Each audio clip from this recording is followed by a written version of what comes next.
రానున్న రోజుల్లో యుఎస్ఏ మనపై 500% టారిఫ్ వేనుంది. ప్రస్తుతం 50% ఉంది. ఈ 50% లో 25% రష్యా నుండి ఆయిల్ ను కొన్నందుకు వేసిన సెకండరీ శాంక్షన్.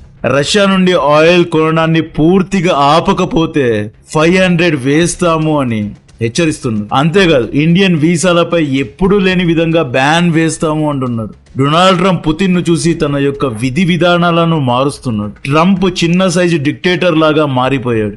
ఈ రోజు యుఎస్ఏ దాదాపు 66 అంతర్జాతీయ organisations, green building initiatives, human rights ఇలా అన్ని ట్రీటీస్ నుండి వెనక్కి వెళ్ళిపోయింది.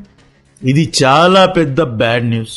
యుఎస్ఏ బ్యాడ్ బాయ్ అవనుంది. వరల్డ్ హెల్త్ ఆర్గనైజేషన్ వల్ల యుఎస్కి ఎటువంటి లాభం లేదు అని చెప్పి వెనక్కి వెళ్ళిపోయారు. Human Rights Council, Paris climate agreement, India led International Solar Alliance ఇలా గ్రీన్ ఇనిషియేటివ్స్ నుండి కూడా వెనక్కి వెళ్ళిపోతున్నారు. ప్రపంచ వాతావరణాన్ని కాపాడే కాంట్రాక్ట్ యుఎస్ఏ దగ్గర లేదు అంటున్నాడు ట్రంప్. ప్రపంచ దేశాల ప్రజల ఆరోగ్యాన్ని కాపాడే బాధ్యత, మానవ హక్కులను కాపాడే రెస్పాన్సిబిలిటీ యుఎస్ఏకు లేదు అంటున్నాడు.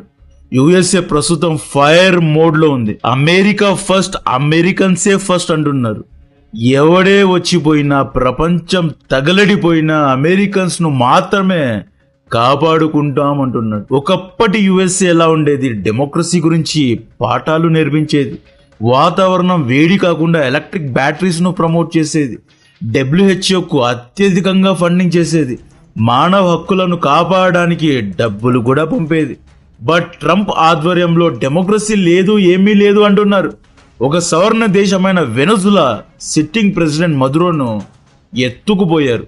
మదురో భార్యను ఈరోజు చితక్ కొట్టారు. అలీ ఖమేనీకు వార్నింగ్ ఇచ్చి ఇరాన్లో తిరుగుబాటు చేస్తున్నారు. క్యూబా, కొలంబియాకు వార్నింగ్లు ఇచ్చారు. పనామాకు ఆల్రెడీ వార్నింగ్ ఇచ్చారు. కెనడాను 51st స్టేట్గా మార్చుకుంటామంటున్నారు. మెక్సికో సైలెంట్గా కూర్చోకపోతే ఆక్రమిస్తాము అంటున్నారు. ఈ రోజు యుఎస్ఏ సొమాలియాతో సంబంధాలు తెంచుకుంది. ఈ రోజు 2 రష్యన్ షిప్స్ ను సీజ్ చేశారు. డొనాల్డ్ ట్రంప్ ప్రపంచానికి నియంతలాగా తయారవుతున్నాడు. ఇప్పటికైనా అన్ని దేశాలు ఏకం అవ్వకపోతే యుఎస్ఏను ఆపడం చాలా కష్టం. ఇకనైనా పేపర్ టైగర్ చైనా యుఎస్ఏకు అగేన్స్ట్ గా లీడ్ తీసుకోవాలి, లీడర్ అవ్వాలి. బికాస్ ప్రస్తుతం చైనా దగ్గరే డబ్బులున్నాయి. $1 ట్రిలియన్ ట్రేడ్ సర్ప్లస్ లో ఉన్నారు. బ్యాలెన్స్ ఆఫ్ పవర్ ను చైనానే మెయింటైన్ చేయాలి. కోల్డ్ వార్ ఈరాలో సోవియట్ యూనియన్ యుఎస్ఏ పవర్ ను బ్యాలెన్స్ చేసేది. ఏదైనా చిన్న దేశాలపై అమెరికా దాడి చేస్తే సోవియట్ యూనియన్ దిగేది అనమాట. 1971 యుద్ధంలో, ఇండియా పాకిస్తాన్ యుద్ధంలో పాకిస్తాన్ కు హెల్ప్ చేయడానికి అమెరికా దిగితే ఇండియా కోసం సోవియట్ యూనియన్ వచ్చింది అన్నమాట. ఇప్పుడు చైనా దగ్గర పవర్ ఉంది కాబట్టి, మనీ ఉంది కాబట్టి చైనా బ్యాలెన్స్ ఆఫ్ పవర్ ను మెయింటైన్ చేయాలి. బట్ చైనా బీయింగ్ చైనా ఏమీ చేయడం లేదు. ఇప్పుడు రష్యా రిసోర్సెస్ డ్రైన్ అవుట్ అయ్యాయి. యుక్రెయిన్ లో రష్యా ఇరుక్కుపోయింది. పెద్దగా పీకుతారు అని అందరూ చైనాను డామినెంట్ పొజిషన్ లో నిలబెట్టారు. చైనా నోటితో అరుస్తోందే తప్ప చేతులతో ఎటువంటి యాక్షన్ లేదు. చైనా దగ్గర ఉన్నంత డబ్బు రష్యా దగ్గర ఉండి ఉంటే ఈ పాటికే పెసిఫిక్ మహాసముద్రంలో శవాలు లేచిపోయి ఉండేవి. ఇప్పుడు డైరెక్ట్ గా ఇండియాను స్పాట్ లో పెట్టి బెదిరిస్తున్నాడు Trump. Look, India have limited resources. మనం యుఎస్ఏ పై ఆధారపడ్డాం. మనం డైరెక్ట్ గా కన్ఫ్రంట్ అవ్వలేము.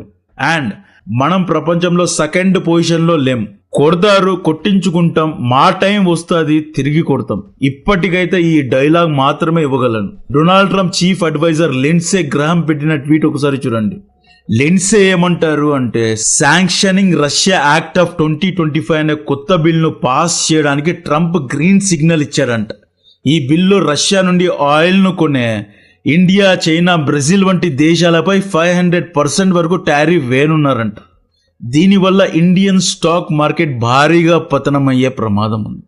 ఈ కొత్త బిల్ సెనేట్ లో పాస్ అయ్యి ఆ తర్వాత లోయర్ హౌస్ లో పాస్ అయ్యి ఇంప్లిమెంట్ అవ్వనుంది. ఇండియాపై, ఇండియన్స్ పై వీసా బ్యాన్ వేస్తారంట.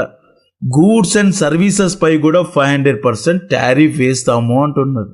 చైనాపై వేయకపోయినా ఇండియాపై డెఫినెట్ గా యాక్షన్ ఉంటుంది అంటున్నారు. ఎందుకు చైనాపై వేయడం లేదు అంటే, చైనా దగ్గర రేర్ ఎర్త్స్ ఉన్నాయి. యుఎస్ఏ ఇప్పుడు కొన్నేళ్ల వరకు చైనాపై ఆధారపడింది కాబట్టి యుఎస్ఏ చైనా ఎకానమీ ఇంటిగ్రేట్ అయి ఉంది కాబట్టి ఇప్పుడు చైనాను వదిలేస్తున్నారు. అయితే వీళ్ళు చైనాను బలివ్వడానికే ఈ ప్రయత్నాలన్నీ చేస్తున్నారు. అది ఎలాగో ఈ వీడియో లాస్ట్లో మీకే క్లారిటీ వస్తుంది. మదురోను ఎత్తుకుపోయిన వెంటనే ట్రంప్ కావాలనే మీడియా ముందుకొచ్చి Modi is good guy, I know he is not happy, Modi wants to make me happy, he will stop buying Russian oil అని స్వీట్గా వార్నింగ్ ఇచ్చాడు. ఇండియాకు నేను అపాచీ డెలివరీ డిలే చేశాను, Modi came and requested me sir అన్నాడు అని చెప్పి చాలా నీచంగా క్లోజ్ డోర్ డైలాగ్ ను కూడా మీడియా ముందు రివీల్ చేశాడు. అంటే నో లిమిట్స్ కు వెళ్లిపోయాడు ట్రంప్. వెంటనే ఇండియన్ కంపెనీ అయిన రిలయన్స్ రంగంలో దిగి రష్యా నుండి పూర్తిగా ఆయిల్ ను కొనడాన్ని ఆపేస్తున్నామని ప్రకటించాల్సి వచ్చింది. ఈ రోజు చాలా పచ్చిగా నిజాలు మాట్లాడబోతున్నాం. ఇండియా 2015లో ఫ్రాన్స్ తో కలిసి ఇంటర్నేషనల్ సోలార్ అలయన్స్ అనే గ్రూప్ ను స్థాపించింది. ఈ గ్రూప్ యొక్క లక్ష్యం ప్రపంచ వ్యాప్తంగా సూర్యుడి కిరణాల ద్వారా గాలి వేగం ద్వారా విద్యుత్తును జనరేట్ చేయడం అన్నమాట. ఈ అలయన్స్ లో 100 దేశాలు ఇంక్లూడింగ్ యుఎస్ఏ జాయిన్ అయ్యాయి. 2030 లోపు $1 ట్రిలియన్ వరకు వ్యాపారం చేయాలి అనుకున్నారు. అందరూ all out electric battery, electric cars and scooters వైపు వెళ్ళాలి అన్నారు. మొన్నటి వరకు ఇండియన్ గవర్నమెంట్ కూడా ఎలక్ట్రిక్ వెహికల్స్ కు సబ్సిడీస్ ఇచ్చింది. ఈ అలయన్స్ తర్వాత ఇండియన్ సోలార్ కంపెనీస్ యొక్క స్టాక్ ప్రైజెస్ పెరిగిపోయాయి. ఇప్పుడు ట్రంప్ ఏమంటున్నాడు అంటే సోలార్ ఎనర్జీ అనేది ఒక హోయాక్స్ అంటున్నాడు. అంటే ఇది ఒక ఫాల్స్ క్లెయిమ్ అంటున్నాడు. సూర్యుడి ద్వారా వాతావరణం ద్వారా జనరేట్ అయ్యే విద్యుత్ వల్ల ఎక్కువగా ఉపయోగం లాభం లేదు అంటున్నాడు. ఆయిల్ అండ్ గ్యాస్ ను ప్రొడ్యూస్ చేయాలి, అప్పుడే ఇన్స్టెంట్ గా ఎనర్జీ డబ్బులు వస్తాయి. ఫాసిల్ ఫ్యూల్స్ ద్వారా వచ్చే పొల్యూషన్ కారణంగా వాతావరణం నాకిపోయినా నాకు పర్వాలేదు, అమెరికానే ఫస్ట్ అంటున్నాడు ట్రంప్. ఇప్పటి నుండి సోలార్ ఎనర్జీ కంపెనీస్ యొక్క స్టాక్ ప్రైజెస్ తగ్గనున్నాయి. దిస్ మీన్స్ చైనా సోలార్ సామ్రాజ్యానికి చెక్ పెట్టే ప్రయత్నాలు జరుగుతున్నాయి. ట్రంప్ ధైర్యం ఏంటి? ఏం చూసుకొని ట్రంప్ ఇలా ప్రవర్తిస్తున్నాడు అంటే ట్రంప్ ధైర్యం ఆయిల్ అండ్ గ్యాస్. ట్రంప్ వెనక చాలా మంది పెద్దవాళ్ళు ఉన్నారు. ప్రపంచంలో అత్యధికంగా ఆయిల్ ను ప్రొడ్యూస్ చేసే దేశం ఏదో మీకు తెలుసా? గెస్ చేయండి. సౌదీ, రష్యా, వెనజులా కాదు, మరెవరు అంటే USA. USA will produce 1,30,00,000 barrels of crude oil per day. Second position లో Saudi Arabia 1,20,00,000. Third position 1,00,00,000 barrels per day Russia ఉంది. 2010 నుండి 2015 మధ్య కాలంలో ఒబామా ప్రెసిడెంట్ గా ఉన్నప్పుడు యుఎస్ఏ ప్రపంచ వాతావరణాన్ని కాపాడడానికి ముందుకొచ్చింది. ఈ లిబరల్ నాయకులు ఆయిల్ అండ్ గ్యాస్ వల్ల పర్యావరణం దెబ్బతింటోంది అని చెప్పి కొత్త ఆయిల్ డ్రిల్లింగ్స్ యొక్క పర్మిషన్స్ ను ఆపేశారు. ఎలక్ట్రిక్ బ్యాటరీస్ ను ప్రమోట్ చేశారు. టెస్లా, ఫోర్డ్ ఇలా అన్ని కంపెనీస్ ఎలక్ట్రిక్ కార్స్ ను తయారు చేశాయి. ఎలక్ట్రిక్ కార్స్ కొంటే సబ్సిడీస్ ఇచ్చారు. 2030 లోపు అమెరికాలో ఉన్న అన్ని కార్స్ ఎలక్ట్రిక్ కార్స్ గా ఉండాలి, పెట్రోల్ డీజిల్ కార్స్ ను ఎవరే గాని వాడకూడదు అని చెప్పి రూల్స్ కూడా తీసుకొచ్చాడు ఒబామా. 2016లో ట్రంప్ గెలిచాడు. ట్రంప్ ఐడియాలజీ వేరు. ట్రంప్ ఎన్నికల్లో గెలవడానికి ఆయిల్ ను ఉత్పత్తి చేసే కంపెనీస్ ఫండ్ చేస్తాయి. ఒబామాకు గ్రీన్ ఎనర్జీ కంపెనీస్ ఫండ్ చేస్తాయి. ఇక్కడ యుద్ధం అనేది oil and gas versus green energy game అర్థమైంది అనుకుంటున్నా. అందరూ గో గ్రీన్ అయితే ఆయిల్ అండ్ గ్యాస్ కంపెనీస్ షెడ్డుకు పోతాయి. కాబట్టి oil and gas owners Trump కు సపోర్ట్ చేస్తున్నారు అన్నమాట. 2018లో Trump go hell with green అని చెప్పి ఆయిల్ అండ్ గ్యాస్ డ్రిల్లింగ్ కు పర్మిషన్స్ ఇచ్చాడు. ప్యారిస్ క్లైమేట్ అగ్రిమెంట్ నుండి వెనక్కి వెళ్లిపోయాడు.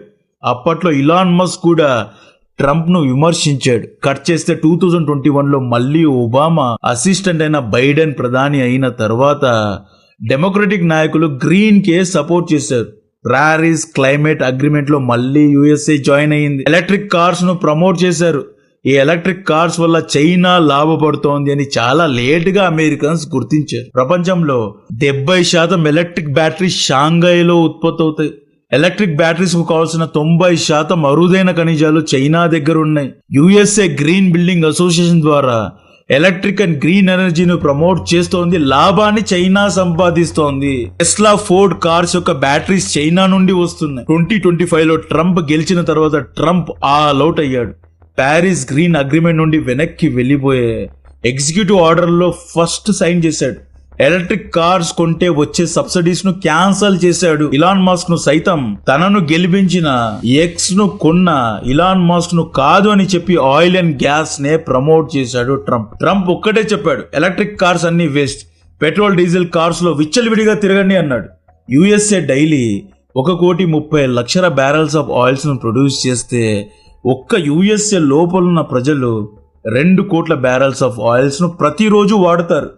USA will consume 20% of world oil. ప్రపంచం మొత్తం ఇండియా, చైనా మొన్ని దేశాలు కలిసి 8 కోట్ల బ్యారెల్స్ ఆఫ్ ఆయిల్ ప్రతిరోజు వాడితే ప్రపంచ జనాభాలో కేవలం 4% ఉన్న యుఎస్ఏ ప్రజలు 2 కోట్ల బ్యారెల్స్ ఆఫ్ ఆయిల్ ప్రతిరోజు వాడుతారు. మనలలో చాలా మంది యుఎస్ఏ లో ఉన్నారు కాబట్టి వాళ్ళకు బాగా తెలుసు ఎన్ని కార్స్ యుఎస్ఏ లో ఉన్నాయి అని. Despite of being an oil rich country, USA ఇంత ఆయిల్ ప్రొడ్యూస్ చేసిన యుఎస్ఏ 70 లక్షల బ్యారెల్స్ ఆఫ్ ఆయిల్ ప్రతిరోజు వేరు దేశాల నుండి ఇంపోర్ట్ చేసుకునే పరిస్థితి. ట్రంప్ ఏమంటాడు అంటే మన దగ్గరే ఆయిల్ ను పెట్టుకొని డ్రిల్ చేసుకోకుండా గ్రీన్ ఎనర్జీ, ఎలక్ట్రిక్ బ్యాటరీస్ అని చెప్పి వేరే దేశాల నుండి ఆయిల్ ను కొనడానికి సిగ్గు లేదని ట్రంప్ అంటాడు. మన పొటెన్షియల్ ను మనం వాడలేకపోతున్నాము కాబట్టే మన ఆర్థిక వ్యవస్థ స్లోగా ఎదుగుతోంది అని, చైనా మనల్ని ఓవర్టేక్ చేస్తోంది అని ట్రంప్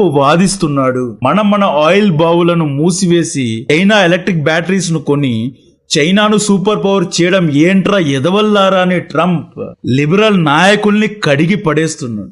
ఇంకా ఎక్కువ ఆయిల్ బావులను ఓపెన్ చేసి రోజుకు 2 కోట్ల బ్యారెల్స్ ఆఫ్ ఆయిల్ ను యుఎస్ఏ ఉత్పత్తి చేయాలి అనే పర్మిషన్స్ ను ఆల్రెడీ ట్రంప్ ఇచ్చాడు. ఈ పర్మిషన్స్ నే డ్రిల్ బేబీ డ్రిల్ అని పిలుస్తున్నాడు. ట్రంప్ టారిఫ్ వల్ల కొంత నష్టం అయితే ఉంటుంది, అయితే అన్లిమిటెడ్ గా ఆయిల్ ను ఉత్పత్తి చేసి ఆయిల్ ప్రైజెస్ ను లోగా పెట్టి అక్కడ కవర్ చేస్తున్నాడు ట్రంప్ ధైర్యమే oil and gas. Venezuela, Iran వంటి దేశాల్లో ఆధిపత్యం సాధించి ప్రపంచానికి కూడా ఆయిల్ ను అమ్ముతా అంటున్నాడు ట్రంప్. మనం ఆయిల్ అండ్ గ్యాస్ ను అమ్మకపోవడం కారణంగా మన శత్రువులు లాభపడుతున్నారని 2018 నుండి ట్రంప్ మొత్తుకున్నాడు. ఇప్పుడు ఇండియా ఏం చేయాలి? రష్యా నుండి కొనే 40 లేదా 50 లక్షల బ్యారెల్స్ ఆఫ్ ఆయిల్ ను ఆపేసి యుఎస్ఏ నుండి కొనాలి అనమాట. అందుకే ఇండియాను బెదిరిస్తున్నారు. ఇండియా ఆయిల్ ను కొనడాన్ని ఆపేస్తే రష్యా యొక్క ఆర్థిక వ్యవస్థ పడిపోతుంది, తద్వారా యుక్రెయిన్ యుద్ధం ఆగిపోతుంది అని చెప్పి రష్యా పై బుల్లెట్స్ ను ఇండియా యొక్క భుజం మీద గన్ పెట్టి కాలుస్తున్నారు. వెనజులాలో మదురోను కిడ్నాప్ చేసి వెనిజులాలో 50 లక్షల బ్యారెల్స్ ఆఫ్ ఆయిల్ ప్రతిరోజు ప్రొడ్యూస్ చేయడానికి రంగం సిద్ధం చేశారు. ఆయిల్ గ్యాస్ ను ప్రమోట్ చేయడం వల్ల ఇమీడియట్ జాబ్స్ వస్తాయి, ఇన్స్టెంట్ డబ్బు, ఇన్స్టెంట్ ఎనర్జీ. డ్రిల్ చేసి క్రూడ్ ఆయిల్ ను షిప్ లో లోడ్ చేసి అమ్మితే డిజిటలీ డబ్బులు వారం రోజుల్లో పడతాయి. అదే గ్రీన్ ఎనర్జీ అనుకోండి, ఫస్ట్ బ్యాటరీస్ ను తయారు చేయాలి, చైనా నుండి బ్యాటరీస్ ను ఇంపోర్ట్ చేయాలి, కార్ లో దాన్ని అసెంబుల్ చేయాలి, ఈ కార్స్ ను మార్కెటింగ్ చేసి అమ్మాలి, గ్రీన్ ఇన్ఫ్రాస్ట్రక్చర్ ను బిల్డ్ చేయాలి, సోలార్ ప్యానల్స్, గ్రిడ్స్ ను తయారు చేయాలి, సూర్యుడి కాంతిపై ఆధారపడాలి. Extreme cold and extreme hot climates లో ఎలక్ట్రిక్ కార్స్ పనిచేయవు, మెయింటెనెన్స్ కోసం డబ్బు ఖర్చు పెట్టాలి, లాంగ్ డిస్టెన్స్ కోసం ఎలక్ట్రిక్ వెహికల్స్ రిలయబుల్ కాదు. ఇవన్నీ దాటుకున్న తర్వాత 20-30 ఇయర్స్ తర్వాత గ్రీన్ సోలార్ ద్వారా లాభం వస్తుంది. అంత టైం నా దగ్గర లేదు అంటున్నట్టు, ఐ వాంట్ మనీ నౌ అంటున్నాడు.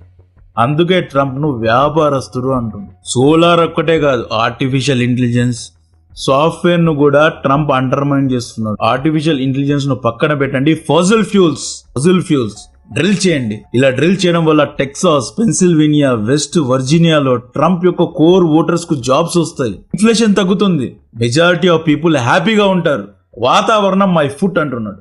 ట్రంప్ తన ఆయిల్ సామ్రాజ్యాన్ని విస్తరిస్తున్నాడు. కొలంబియా, వెనజులా, ఇరాన్, సౌదీ ఇలా అన్ని చోట్ల ఎక్కడైతే అమెరికన్ ఆయిల్ సప్లై కంపెనీస్ ఉంటాయో వాటన్నిటినీ ఇంటిగ్రేట్ చేసి ప్రపంచానికి ఫస్ట్ యుఎస్ఏ ఆయిల్ అమ్ముతుంది, ఆ తర్వాతే సౌదీ లేదా రష్యా రావాలి అంటున్నాడు. నెక్స్ట్ డెమోక్రటిక్ నాయకులు ప్రభుత్వాన్ని స్థాపించినంత వరకు గేమ్ ఇలానే ఉంటుంది, డ్రిల్ బేబీ డ్రిల్లే. రిపబ్లిక్ పార్టీ మళ్ళీ గెలిస్తే ఇక వీళ్ళు అమెరికా ఫస్ట్, అమెరికన్సే ఫస్ట్ అంటారు. సో మన కర్మ ఏంటి అంటే కోల్డ్ వార్ ఎరాలో సోవియట్ యూనియన్ అనే ఒక స్ట్రాంగ్ పవర్ ఉండేది, పవర్ ను బ్యాలెన్స్ చేసేది. ఎక్కడైనా యుద్ధం జరిగితే వెంటనే సోవియట్ వెళ్ళిపోయేది, సోవియట్ ఏదైనా దేశాన్ని ఆక్రమిస్తే వెంటనే అమెరికా వచ్చేసేది. బట్ మన దరిద్రం ఏంటి అంటే చైనా దగ్గర జెల్లీ బాల్స్ ఉన్నాయి, షీ జిన్పింగ్ దగ్గర దమ్ము లేదు కాబట్టి పవర్ ను బ్యాలెన్స్ చేయడానికి ఎవరూ లేరు. మదురోను ఎత్తుకుపోయినా there is no confrontation. Iran లో తిరుగుబాట్లు జరుగుతున్నా, ఇంటర్నేషనల్ లాస్ ను ధిక్కరించి 500% టారిఫ్లు వేస్తున్నా, అంక్లోజ్ ట్రీటీను ధిక్కరించి ఇంటర్నేషనల్ వాటర్స్ లో తిరిగే షిప్స్ ను సీజ్ చేస్తున్న చైనా సైలెంట్ గా లైక్ అండ్ పేపర్ టైగర్ గా ఉంది. మేము అద్దాల మేడలం, మేము వ్యాపారం మాత్రమే చేస్తాము, డెట్ ట్రాప్ చేసి చిన్న చిన్న దేశాల్ని దోచుకుంటాము, రక్తాన్ని తాగుతాము, మా యొక్క దేశాన్ని మాత్రమే డెవలప్ చేసుకుంటాము, మేము ఎక్స్పాండ్ అవ్వము, ఇతర దేశాల గొడవల్లో దూరము అని చెప్పి షీ జిన్పింగ్ ఇంట్లో కూర్చున్నాడు. కాబట్టే డొనాల్డ్ ట్రంప్ గురించి మాట్లాడాల్సి వస్తోంది, మీరు వినాల్సి వస్తోంది. నాకు కాంటెంట్ నచ్చితే వీడియోను లైక్ చేయండి, ఛానల్ను సబ్స్క్రైబ్ చేసి అందరికీ షేర్ చేయండి. జై హింద్.